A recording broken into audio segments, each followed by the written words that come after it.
Langsung Rizky, Kak.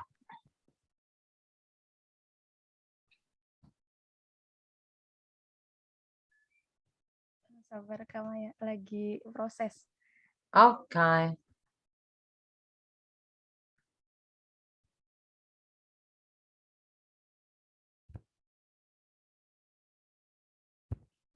Tenang.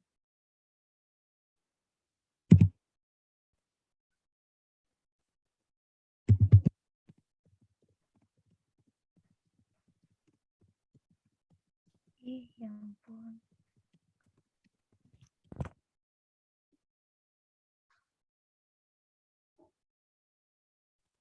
Sepertinya mana ya? Ini kesel.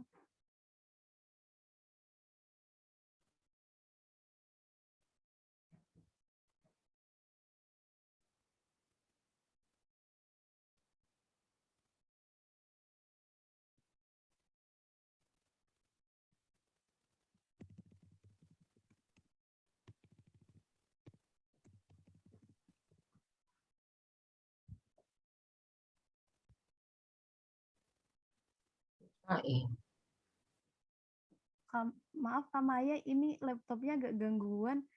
Apakah bisa dipersenkan gitu? Soalnya nggak tahu ini kenapa nggak bisa dibuka. Oh, oke. Saya saja kalau gitu ya. Saya ada ininya kok. Bentar. Oke. Wait a minute. Aku join pakai anu deh. Apakah sudah kelihatan? Udah Kak Maya. Ya. Ada. Langsung. Udah kelihatan toh? Belum. Belum Mas ini belum keluar itunya, PPT-nya. Oh ya. Sebentar. Oke. Saya ulang.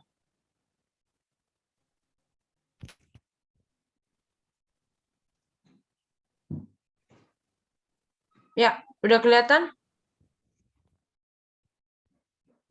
Oh, Ini yang kelompok satu Kak yang kelihatan. Walah, ini namanya kelompok 1. Sebentar.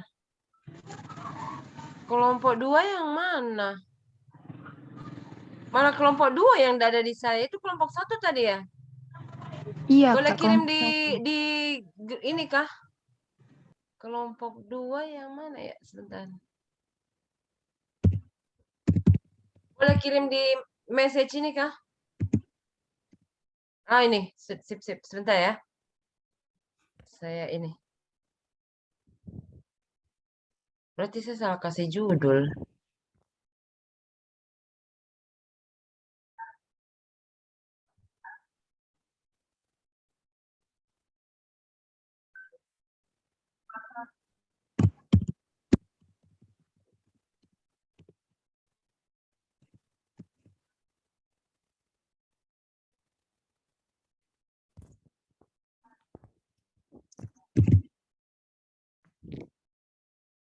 Bentar.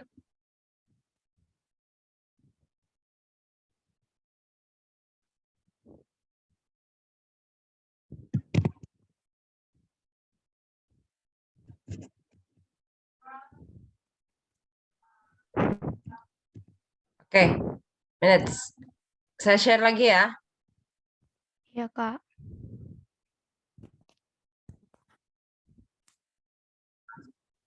Ya. Dah. Silakan. Belum muncul, Kak. Udah kelihatan belum? Iya. Belum. Kenapa sih ini Zoom pagi ini? Sampai Belum. Aduh. Nungguin kamu aku jadi lapar. sabar. Nah, udah kelihatan belum? Udah, besarin. Nah, langsung.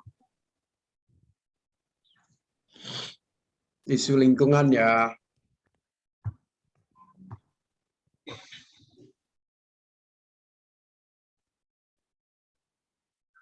Ya mau ngomong siapa? Ristika mau ngomong kah?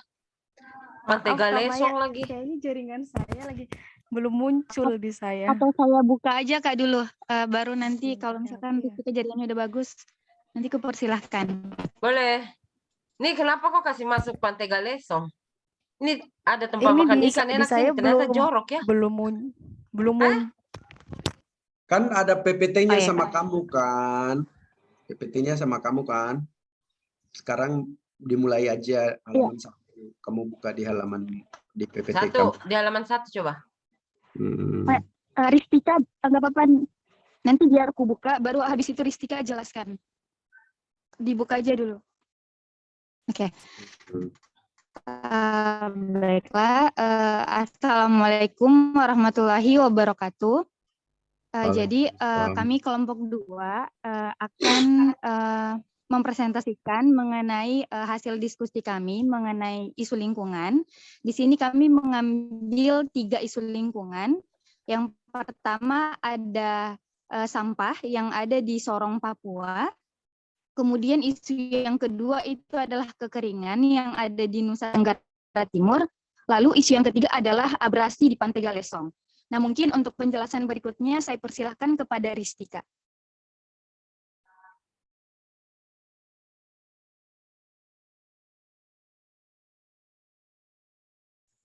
Hosana ada pantau kan ya? Karena kayaknya yang NTT ini yang Hosana ya. Bisa di Sana di Papua.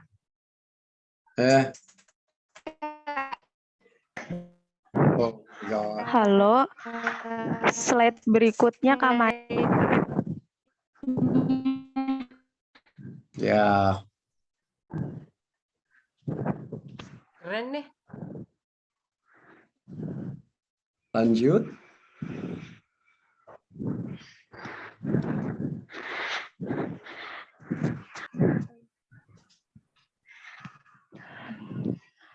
Slide Ini sudah slide baru kok ini. Sampah lingkungan, kekeringan. Oh ya.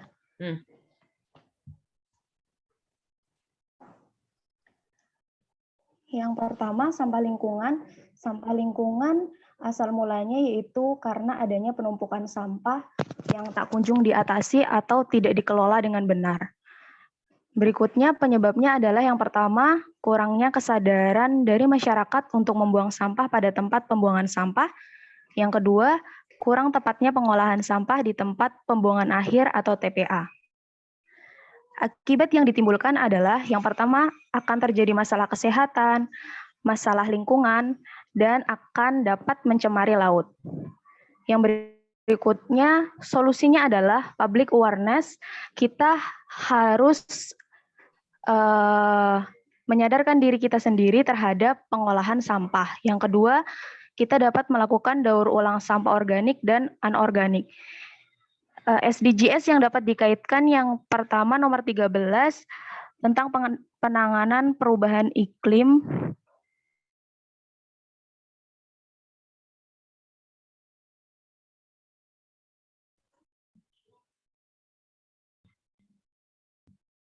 Aku yang hilang apa Risti yang hilang ya? Risti yang hilang Kak, kayaknya Kak. Soalnya di aku juga hilang. Oh, oke. Kayaknya hari ini Zoom nggak bagus memang. Oh, lagi di mute. Oh, dia malah hilang. Oh, malah hilang, kepental. Rizka bisa bantu? Sorry Kak Maya, tadi terputus jaringannya. Boleh dilanjut? Yuk. Ya, berikutnya nomor 14 tentang ekosistem dan lautan, dan yang berikutnya nomor 15 ekosistem daratan, dan nomor 3 kehidupan sehat dan sejahtera. Berikutnya adalah isu tentang kekeringan. Kekeringan disebabkan Satu-satu karena Risti satu-satu aja biar cepat kelar. Yang sampah lingkungan ini tadi kasusnya dari mana ya? Lokasinya tadi? Dari Sorong, Papua Barat, Sorong Kak Didi. kan. Oke. Kalau sampah lingkungan kan kalau kita lihat asal mulanya itu penumpukan sampah. Nah, kalau orang lihat pertanyaannya pasti ada dua ya. Satu di Sorong ya. Sorong sebenarnya pengambilan sampah itu seperti apa sih? Dari rumah sampai ke TPA itu seperti apa? Jadi untuk Kalau langkah pertamanya adalah mencari tahu dulu supply chain-nya, baru diidentifikasi penyebabnya. Mungkin aja karena memang kurang apa tuh namanya kalau di Bali ini truk-truk yang ngambil sampah di lingkungan-lingkungan gitu loh. Jadi mekanisme pengambilan sampah itu belum terbentuk dengan baik dari rumah tangga, misalnya kayak itu masalah pertamanya. Nah, kalau di Sorong gimana? Kalau di Sorong sendiri, betul yang Kak Didi bilang tadi, itu kurangnya truk yang ngambil sampah. Jadi mereka nggak ngambil sampah ke rumah-rumah, cuma ada yang truknya itu yang ditaruh di pinggir jalan gitu biasanya, atau di suatu kompleks gitu. Jadi mereka ngumpulinnya di situ. Kadang pun itu sampai full juga, kadang belum ada penanganan Belum gitu. diambil. Ya, Belum diambil. berarti satu masalah di situ ya supply chain. Itu kan Iya, providernya adalah pemerintah ya. Tahu biasanya tuh kalau di daerah-daerah itu perusahaan daerah yang mereka punya perusahaan daerah untuk kelola sampah. Nah, berarti di highlight yang masalah satu adalah penumpukan sampah yang disebabkan oleh keterlambatan pengambilan, ya penyebabnya ya. Ini nanti dicatatkan ya biar diperbaiki. Keterlambatan pengambilan apa sih istilahnya sampah sampai ini ya tumpah ruah gitu kan. Nah, itu aja dulu di address yang pertama. Artinya stakeholder yang relevan untuk sebab ini adalah pemerintah, atau kalau perusahaan daerahnya ada terkait sampah, berarti PD sampah pemerintah Sorong misalnya kayak gitu. Jadi yang satu ya. Terus yang iya, kedua ada nih. kurangnya kesadaran masyarakat untuk membuang sampah pada tempat pembuangan sampahnya. Kalau mereka buang sampah di truk-truk yang di pinggir jalan itu tempat sampahnya kan? Iya Kak Didi, tempat sampahnya. Berarti yang dimaksud dengan nomor satu ini adalah mereka juga buang sembarangan, misalnya di sungai atau di mana lah gitu ya. Illegal dumping namanya ya. Terjadi juga ya.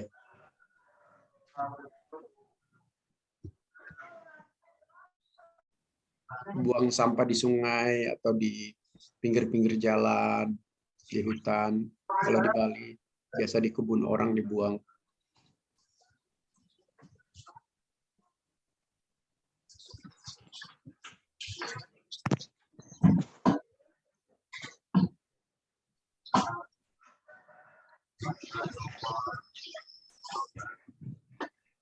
Kayaknya sinyalnya hilang lagi ya. Halo Kak Didi. Yang tadi gimana?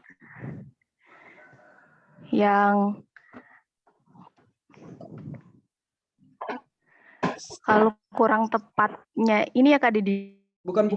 Karena masih di nomor satu. Yang pertama kan Soalnya tadi. iya sinyalnya agak. Ya, nggak apa-apa. Yang pertama tadi adalah kurang supply chain daripada pengambilan sampah dari pemerintah itu tidak berfungsi dengan baik kan. Lalu yang kedua, Iya. apakah ada kebiasaan masyarakat di sana untuk buang sampah masih di tempat yang tidak didedikasikan untuk sampah, misalnya di kebun orang, di sungai, dan seterusnya. Betul Kak Dedi, itu ada kebiasaan masyarakat yang kadang tuh di situ nggak ada truk sampah gitu kan, terus tiba-tiba mereka buang sampah, ya udah di pinggir jalan gitu. Makanya itu kadang sampah menumpuk, padahal di situ bukan tempat pembuangan sampah gitu. Berarti itu yang masalah kedua ya. Masalah satu tadi kan udah ya. Masalah kedua ini yang lebih ke kurangnya masyarakat untuk membuang sampah pada tempat pembuangan sampah. Berarti kalau sampah-sampah truk yang kayak ditaruh di truk di depan kompleks-kompleks jalan itu dipungut biaya nggak? Kayaknya sih kalau dari pemerintah enggak ya, gitu. Jadi pemerintah yang menyediakan gitu. Nah, kalau kita ngobrolin soal pemerintah kan pasti alasannya biayanya kurang ya, budgetnya tidak ada. Iya. Kalau gitu, solusinya sebenarnya adalah memberlakukan komersialisasi pengolahan sampah, pengangkutan dan pengolahan sampah, sama seperti di daerah-daerah yang lain. Kecuali kalau memang dibilangnya apa namanya kemampuan masyarakat yang masih kurang itu. Tapi kalau di Bali 5.000 kok per bulan, aku satu bulan ditagih dari traktor sampah tuh 5.000 gitu. Masa 5.000. Berarti solusinya bisa itu ya. Solusinya bisa dilihat pemerintah memperbaiki supply chain-nya, dan karena memang bukan komersialisasi ya, tidak dipungut biaya, jadinya alasannya selalu pakai anggarannya kurang, misalnya kayak gitu. Itu yang pertama. Terus yang kedua, kurangnya kesadaran masyarakat, udah ada track bak sampah pun masih buang sembarangan gitu kan. Berarti kurang kesadaran, tapi mungkin bisa ditanyain kenapa, harus dicari tahu lebih lanjut sih, kenapa ya mereka masih udah ada track sampah tapi mereka buangnya sembarangan gitu. Mungkin aja alasan lainnya adalah karena sampahnya udah numpuk di situ jadi takut bau gitu, jadi mereka nggak mau lagi buang sampah di situ, bisa juga kayak gitu kan. Nah, ini yang perlu diinvestigasi lebih lanjut untuk yang masalah kedua. Terus yang ketiga, which is di penyebabmu nomor 2. Kurang tepatnya pengolahan sampah di tempat pembuangan akhir. Ini tuh kayak kalau orang sampah di tempatnya dibuang aja gitu, nggak ada pengolahan sampah gitu loh Kak Didi. Oh, Jadi ya Sorong numpuk aja gitu. di Sorong belum ada Iya, TPA terus ya? ya ada, cuma ya itu mereka nggak ngolah lagi gitu. Kadang paling cuma dibakar gitu. Jadi numpuk banyak. Ya, berarti ini dimasukin ke nomor 1 tadi, karena stakeholder atau pemangku kepentingan yang berhubungan dengan masalah itu adalah pemerintah kan. Berarti kalau kita mau ngomong ke pemerintah adalah kita menuntut pengolahan sampah yang lebih baik, gitu kan. Lalu pemerintah bilang konsekuensinya ada iuran sampah, oke, it's fine gitu. Tapi tuntutan kedua adalah ada mengefektifkan pengolahan sampah di TPA. Gitu. Jadi ada 2 nih stakeholder, yang satu pemerintah. Ini kalau hari Minggu nih anjing-anjing semua nih main di luar jadi berisik. Lalu yang kedua adalah masyarakat. Nah, kalau masyarakat kan banyak ya kompleksitasnya ya. Solusinya bisa dengan banyak hal yang tanpa memperhatikan supply chain pemerintah, sama seperti yang dilakukan sama Mulukas Green kemarin toh. Ngajarin itu kan butuh leadership ya, butuh kekuatan sivil untuk menggerakkan masyarakat supaya melakukan pemilahan sampah, membuat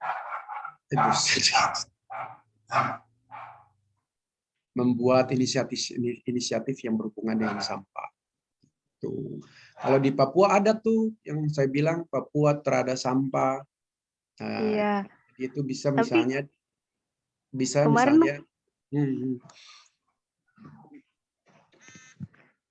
pas lihat di IG-nya itu Kak Didi, dia fokusnya di Papua, bukan Papua Barat, di Jayapura. Ya, nggak apa-apa. Kan sama-sama satu pulau toh. Jadi bisa, malah bila perlu Risti aja yang bikin replikasi. Artinya apa? Mereplikasi program sejenis itu adalah gerakan akar rumput, gitu kan? Solusinya bisa itu kan? Kita kan tidak bisa kayak menunjuk-nunjuk kayak ini pemerintah kerjaan, bodoh amat lah gitu kan. Nah, jadi sudah dapat nih 2 solusinya. Yang lebih praktikal gitu ya. Kalau public awareness itu kan ya kita aware aja lah sampah gitu kan. Tapi kalau nggak ngapa-ngapain buat apa? Gitu kan. Jadi bisa perlunya solusi lain adalah mereplikasi solusi-solusi community based pengolahan sampah. Kalau di tempatnya Mbak Maya tuh Di Makassar ada namanya bank sampah yang digerakkan langsung oleh wali kotanya. Jadi sampah-sampah plastik segala macam itu bisa apa istilahnya ditukar dengan beras macam-macam dengan kebutuhan masyarakatnya. Itu cara menggerakkan masyarakat. Berarti ada dua solusinya, kan? Akibatnya ya udah pasti ya masalah kesehatan, masalah lingkungan, pencemari laut dan segala macam gitu kan. Tapi ini harus menyadarkan banyak orang kan. Nah, solusi dua itu sebenarnya sudah sangat-sangat bagus ya. Jadi isu sampahmu ini udah bagus, tinggal diperbaiki. Kalau mau dijadiin artikel tuh bagus tuh. Kamu bisa lihat praktek pengolahan sampah yang dilakukan oleh pemerintah lain di daerah lain itu seperti apa sih? Jadi kamu bisa kasih usulan bahwa pengolahan sampah yang baik di skala kabupaten atau kecamatan atau apa kayak gitu seperti ini. Terus untuk yang solusi yang kedua ya community based pengolahan sampah bisa dijadiin sebagai solusi juga untuk yang di daerahmu. Sorong ya? Iya, Kak. Sorong. Gitu. Nah, ini udah bagus nih, tinggal diperbaiki dikit aja. Baik, Kak Didi. SDGs-nya jangan lupa SDGs perempuan apa sih SDGs gender ya, equality, karena masalah sampah itu stereotipnya siapa sih yang biasa buang sampah kalau di rumah? Yang dari dapur bawa sampah pergi buang siapa biasanya? Mama. Perempuan kan? Iya. Jadi SDGs perempuan juga, anak muda juga lah, masa anak muda dan perempuan. Jadi dengan memperbaiki isu sampah di wilayah kita secara tidak langsung berkorelasi dengan peningkatan kualitas hidup perempuan dan anak-anak. Itu aja. Kalau kamu bilang masalah kesehatan, masalah lingkungan, masalah mencemari laut, itu kan tidak ada objeknya ya. Objek langsungnya lingkungan, bodo amat lah lingkungan mau rusak laut, bodo amat lah. Tapi objeknya ke manusia jauh lebih dekat. Jadi mungkin yang akibatnya itu didahulukan cukup ke objek manusia aja. Itu masalah kesehatan manusia itu yang paling dekat dengan kita semua. Itu kan karena kalau ada sampah numpuk, tikus macam-macam kan, tikus kemudian apalah, lalu penyebab penyakit buat vektor penyakit untuk kita. Dan yang paling dekat itu adalah perempuan dan anak-anak karena tugas mereka biasanya membuang sampah dan mengelola sampah di rumah. Bisa nih ini solusi daur ulang sampah organik anorganik itu udah bagus. Logiknya udah dapat kok. Tinggal didekatin lagi ke yang terdekat masalahnya maupun solusi terdekat. Itu sih usul dari aku. Baik, Kak Didi. Baik, Kak Didi. Nanti bisa diperbaiki ya. Nah, kalau untuk yang solusinya, kalau kita kan udah belajar ya, ada namanya adaptasi dan mitigasi. Jadi pakai framework itu. Kalau adaptasi itu adalah sudah ada sampah, ya udah sampah udah numpuk ya kita beradaptasi supaya hidup dalam kesampahan. Tapi kan nggak mungkin. Berarti solusi daripada sampah ini cuma ada satu, yaitu mitigasi. Mitigasi itu melakukan preventif untuk mengurangi impact-nya ya. Jadi cuma ada mitigasi doang. Baik, Kak Didi. Oke, kekeringan. Ini lanjut ya, Kak Didi. Ya. Yang berikutnya, isu kekeringan. Penyebabnya adalah curah hujan rendah, letak geografis, minimnya daerah resapan. Akibat yang ditimbulkan dari kekeringan ini, sulitnya sumber air, air bersih kurang, polusi, dan tanaman banyak yang mati. Solusinya yang pertama, kita dapat membangun waduk atau bendungan. Yang kedua, menghemat air. Dan yang ketiga adalah reboisasi.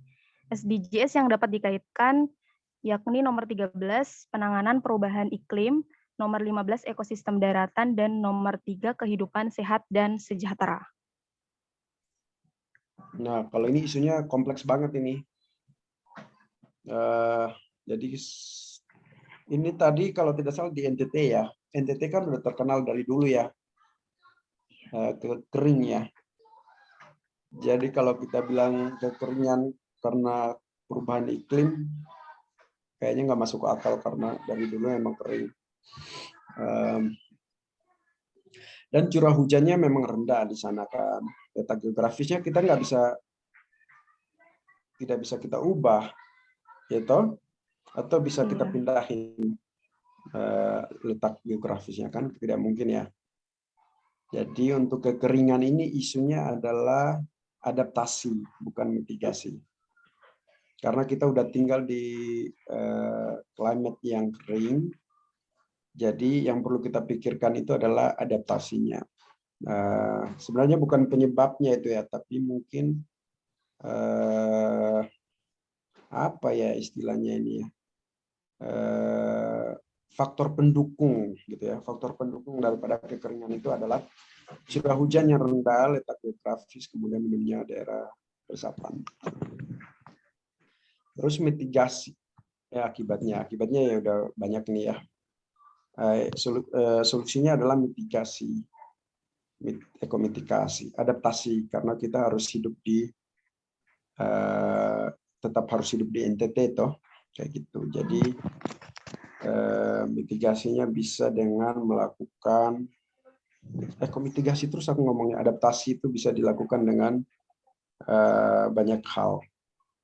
Kalau membangun waduk atau bendungan gimana ya, curah hujannya rendah, penghematan air, kalau udah curah hujan rendah kita hemat air lagi, nggak mandi sudah. Reboisasi. Nggak mandi. Adaptasinya kira-kira ada hal lain yang lebih dekat nggak menurut kamu? Polusi. Adaptasi. Iya, ada kira-kira tidak adaptasi supaya kita bisa dealing sama apa namanya kondisi kekeringan ini. Yang paling dekat aja. Mungkin bisa Kak ini pembuatan sumur bor. Wah, malah menghancurkan tanah. Adaptasinya kan banyak ya. Misalnya kayak kalau orang yang tinggal di Australia bagian utara itu kan mereka banyak apa namanya sharing climate-nya sama dengan NTT ya. Adaptasinya mungkin salah satunya adalah untuk curah hujan yang rendah, berarti bangun penangkap air hujan. Jadi udah satu nih, mungkin bukan membangun waduk atau bendungan ya, tapi lebih kayak itu loh, apa istilahnya kalau hujan ditangkap di rumah-rumah, which orang NTT sudah banyak yang buat juga sih sebenarnya. Gitu. Jadi mereka beradaptasi dengan membangun bak-bak penampung level rumah tangga untuk menangkap air hujan.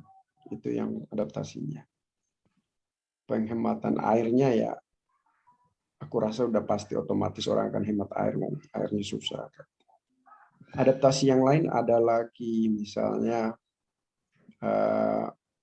kalau reboisasi itu bisa ya adaptasi, tapi dia membutuhkan teknologi yang sangat maju ya. Bagaimana caranya mereboisasi lingkungan dengan menggunakan tanaman-tanaman yang memang lokal. Jadi bukan kayak tiba-tiba di NTT buat reboisasi terus bangunnya tanamnya tanaman palem misalnya kayak gitu kan, bukan tanaman lokal. Terus palem butuh air yang lebih banyak dibanding dengan tanaman-tanaman lokal. Atau di Afrika itu mereka banyak melakukan hutan masyarakat. Jadi seperti hutan masyarakat itu kayak di satu kompleks dia menyediakan kira-kira tanah gitu ya, 100 hektar, 100 meter square, lalu mereka nanam tanaman, lalu air sisa cuci piringnya tuh dialirkan ke sana untuk tanaman-tanaman sehingga terciptalah solusi local climate. Jadi kompleks mereka tuh hijau dan dapat udara segar juga dari local climate yang mereka produksi. Kayak gitu. Itu bisa. Jadi ada satu, kalau membangun kekeringan ini, bangun waduk sama bendungan kan punyanya tugasnya pemerintah ya. Lalu yang punya masyarakat banyak inisiatif yang tadi bangun rainwater capture, terus yang kedua community based forest, bahkan di city pun bisa, di dalam kota pun dibangun small forest, pocket forest gitu untuk di perumahan. Bisa juga kayak gitu juga. Itu yang lebih solutif ya. SDGs-nya udah pasti banyak ya. Kalau perubahan iklim, kekeringan itu yang paling berpengaruh siapa di keluarga? Kekeringan. Laki-laki mungkin? Kalau di masyarakat dirimu orang NTT kah? Sorong ya? Bukan, Sama orang aja sih. Sorong. Karisma maka Sharing. Hosana yang orang Oh, NTT. iya. Siapa yang biasa pergi cari kayu bakar?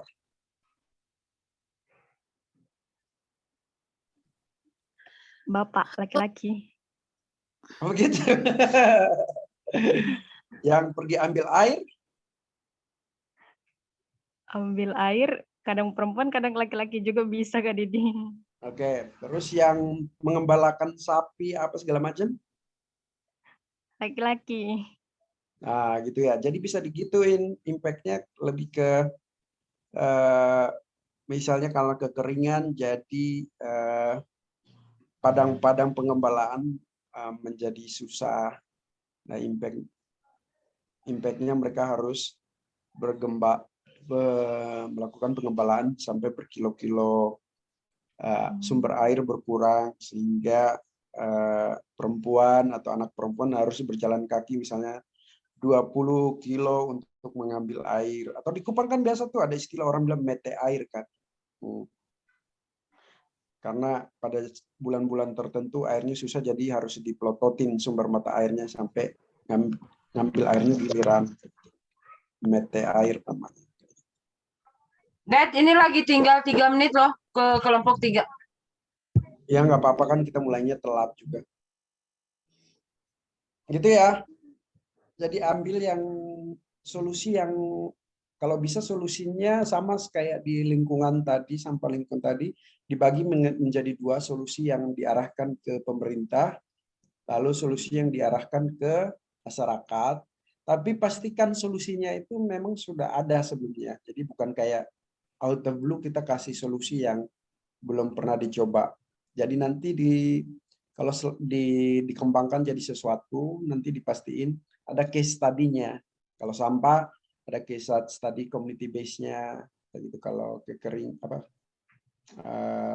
hutan pocket hutan ada studi kasusnya. Jadi solusinya memang solutif. Itu. Oke, yang terakhir. Yang terakhir saya serahkan sama Kak Rizka. Ini partainya Maya ya. Ya, baik Kak. Jadi yang terakhir isunya itu adalah abrasi di Pantai Galesong. Nah, untuk penyebabnya sendiri itu ada 2. Yang pertama untuk aktivitas alam, gelombang yang tidak dapat ditahan oleh material pantai dan terjadi perubahan garis pantai. Dan yang ketiga adalah karena curah hujannya yang tinggi. Kemudian yang kedua aktivitas manusia, yaitu penambangan pasir yang dilakukan di pantai. Nah, apa yang menjadi akibat dari terjadinya abrasi? Yang pertama, hilangnya area tangkapan nelayan.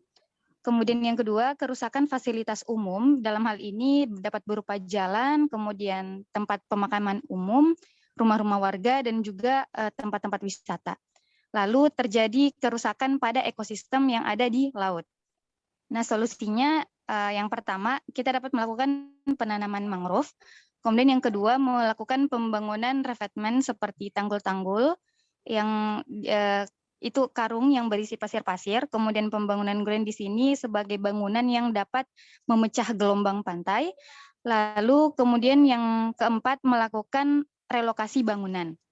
Adapun keterkaitannya dengan SDGs itu ada pada nomor 3, kesehatan yang baik dan kesejahteraan, kemudian nomor 8, pekerjaan layak dan pertumbuhan ekonomi, kemudian yang terakhir adalah nomor 14, menjaga ekosistem laut.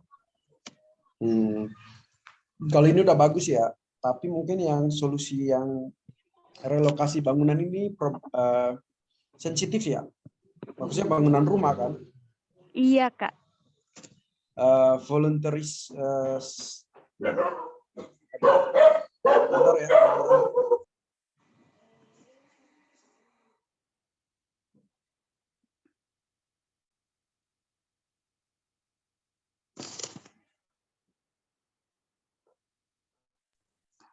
Ya, jadi kayak relokasi bangunan itu sensitif isunya dan biasanya menyebabkan konflik karena pemindahan masyarakat itu tidak semudah itu. Jadi mungkin kalau yang ini solusi penanaman mangrove itu kan mitigasi ya, pembangunan revetment, pembangunan groin itu juga mitigasi ya. Lalu yang adaptasinya bisa mungkin kamu perhatikan itu yang di praktek-praktek orang yang tinggal di Pacific Islander atau yang di Jakarta Utara yang rumahnya sudah dimasuki air laut kayak gitu kan. Kira-kira ada tidak sih solusi adaptasi yang berfungsi gitu, atau kalau memang belum dipastikan bahwa itu berfungsi, dipresentasikan aja bahwa masyarakat sudah berusaha untuk beradaptasi dengan kondisi tersebut. Salah satunya misalnya meninggikan fondasi rumahnya atau bikin rumah panggung, misalnya kayak gitu kan. Itu beberapa hal yang bisa mereka lakukan karena mereka kan nggak mau pindah. Kalau dipindahin kan pemerintah harus bayar kompensasi. Biasanya pasti perang-perangan lah gitu ya, gitulah. Ya, Kak. Volunteer diminta untuk pindah sukarela pun pasti banyak perharanya. Makanya kemarin kalau tidak salah ini dipresentasikan di Mas Aris kan ya.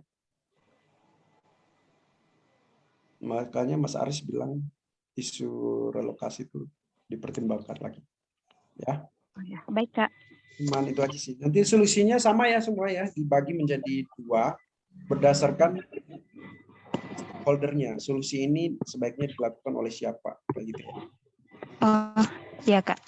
Lalu di bawah solusinya ditambahin case study-nya. Misalnya case study ini dilakukan di Maluku, di mana lagi, di Papua, di Lombok, namanya apa kayak gitu. Penanaman mangrove itu banyak di Bali. Bali itu banyak melakukan hutan nanam mangrove karena mereka itu pernah dengar nggak ya, agak sedikit ini dikit ya, agak tambahan dikit. Mereka itu menjual karbonnya. Jadi kalau mereka nanam 1 hektar dapat kompensasi dari lembaga karbon uang sebesar X untuk melestarikan mangrove itu. Jadi bukan cuma untuk memitigasi gelombang air laut yang naik dan mengancam ekosistem laut dan ekosistem kehidupan mereka, tapi juga ada masukan keuangannya juga, ada financial incentive. Sama kayak sampah kan, ada financial incentive juga, jadi banyak.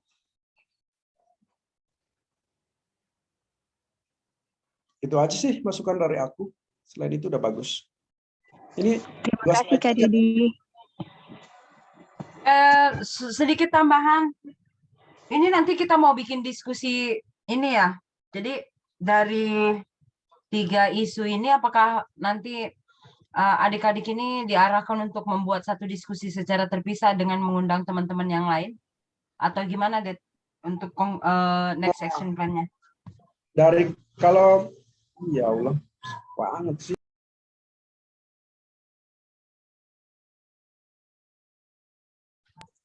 Dari kelompok 2 ini kira-kira kalau menurut aku ya, saran aku ketiga topik ini salah satunya aja yang kalian paling confident dijadiin kelompok tugas kelompok mini project kelompok aja. Bisa buat mini projectnya bisa dibahas bersama-sama mau ngapain ya. Mau bikin infografik, mau bikin brosur, mau bikin artikel. Artinya kan butuh isunya dipertajam dan ditambahin dengan data-data ya, data-data pendukung. Baru nanti ditulis seperti yang ditulis ataupun disusun pakai kerangka yang diajarin Mas Haris ya. Ada 5 W 1 H-nya. Kayak gitu. Atau mau bikin diskusi sama teman-teman, seberapa aware sih teman-teman generasi muda soal isu ini.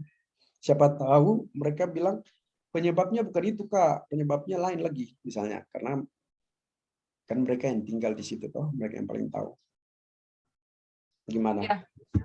Setuju, itu dibuat nanti satu diskusi paling bagus sih sebenarnya.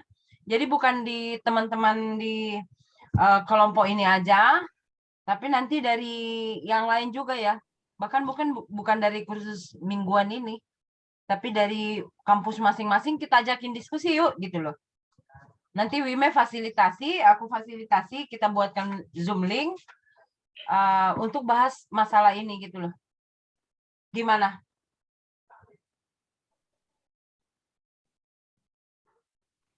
Pilih isu yang kalian paling confident aja. Kalau lihat di sini kan sekarang ini sampah lingkungan tuh paling gampang ya, karena kalian hidup di sekeliling sampah ya. Abrasi pantai kan agak teknikal ya. Jadi mungkin lebih spesifik ke engineering student misalnya. Kalau ngomongin soal pembangunan growing misalnya, kan nggak mungkin mahasiswa ekonomi tahu ya.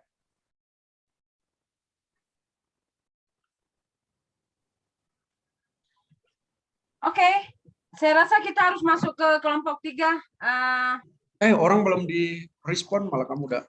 Gimana? Oh iya Kak, nanti habis ini kami diskusikan kembali untuk fokuskan ke salah satu isu saja. Ya, terus mau main nanti langsung info ke... Nanti untuk final project-nya di mini project itu, iya Kak. Nanti terserah adik-adik mau bikin dalam bentuk infografis kah, yang tadi Kak Dedi bilang kan? Iya, mau bikin Kak. dalam bentuk seminar kah, apakah itu nanti kasih tahu saja sama kami fasilitasi. Gitu ya? Baik Kak, terima kasih banyak Kak. Oke, thank you. Kita masuk ke ini ya, ke kelompok 3. Ya. Terima kasih Makasih Kak. semua. Makasih ya. Terima kasih Kak Maya, Kak Dedi. Ya. Oke, kita pindah ya guys.